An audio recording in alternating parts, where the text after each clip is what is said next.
Hello everyone, welcome to FixZone. Today we will be discussing how to check your storage space on your Mac. First, click on the Apple logo in the top left corner of your screen. Then, click on System Settings. Once you're in System Settings, look for General in the left-hand sidebar and click on it. Now, select Storage. Give it a few seconds, and your Mac will calculate what's taking up storage. You'll see it displayed visually with color blocks. If you want more detail, scroll down to the different data types listed.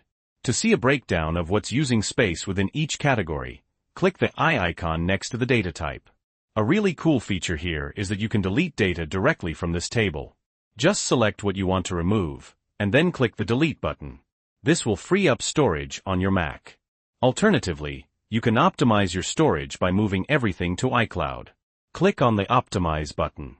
This will store your files in the cloud, keeping only recently used files on your Mac. You can download the original files anytime you need them. Personally, I prefer to keep all my storage on my Mac for faster access and offline use, but the iCloud option is great if you're running low on space.